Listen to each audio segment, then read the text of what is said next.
বিনা চিকিৎসায় মানুষ মারা যায়, তা নিয়ে পার্লামেন্টে কোনো কথা হয় না। নদীতে বাদ দেওয়ার জন্য কথা নাই, খাল খনন নিয়ে ব্যস্ত। খাল খনন আমরাও চাই, কিন্তু নদীতে বাদ দিতে হবে আগে।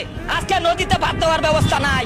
আমার নেতা বরিশালের এমপি, আমার নেতা আব্দুল জলিল সাহেবের প্রতিদ্বন্দ্বী বিএনপির নেতা পাস করছে, আমরা তার পাশে ছিলাম। এখন সেই মন্ত্রী চায় নদীতে বাদ দেওয়া হোক বরিশালে, কিন্তু নদীতে বাদ দেওয়ার প্রজেক্ট চালু হয় না কেন? আমি বিএনপি বুঝি না, আমি আওয়ামী লীগ বুঝি না, জামাত বুঝি না, এনসিপি বুঝি না। এই দেশের রিকশাওয়ালা, ভ্যান শ্রমিক, কৃষক শ্রমিক, এই দেশের অসহায় মানুষ যদি তাদের অধিকার না পায়, আমি কোন দলের দালালি করতে পারবো না। আমি কোন দলের বিরুদ্ধ বলি না, পক্ষ বলি না।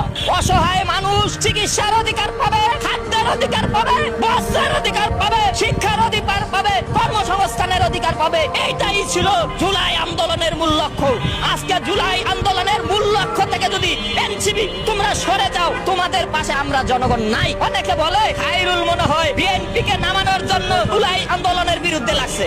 আরে ভাই, আমি জুলাই আন্দোলনের পক্ষে, কিন্তু তাদের লক্ষ্য ছিল চিকিৎসা পাইবো, খাদ্য পাইবো, বস্ত্র পাইবো, বাসস্থান পাইবো, নদীতে বাদ দিব, কর্মসংস্থান হইব। এইটা আমাদের জুলাই আন্দোলনের লক্ষ্য ছিল। কিন্তু পার্লামেন্টে দাঁড়াইয়া কেউ এই কথা বলে না। আজকে জনতার পার্লামেন্ট, রাজপথে দাঁড়ায় আবার কেন আমরা রাজপথে নামতে হচ্ছে?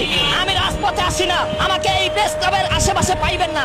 আজকে সাংবাদিক ভাই উপস্থিত সামনে পাইছেন, দেখে আমারে পাইছেন। আমার বাড়ি আব্দুল্লাহপুর কেরানীগঞ্জ ছাড়া আমাকে আর মাঠে পাইবেন না, কারণ প্রতারক, ওরা প্রতারক। ওরা অসহায় মানুষের চিকিৎসার অধিকারের কথা পার্লামেন্টে তুলে ধরে না। ওরা শিক্ষার আলো পৌঁছে দেওয়ার কথা পার্লামেন্টে তুলে ধরে না। ওরা শ্রমিকের ন্যায্য অধিকারের কথা বলে না। ওরা কারা আপনারা সবাই জানেন। সবাইকে বলিয়ে আমি সর্বদলীয় বিরোধী দল খায়রুল জনগণের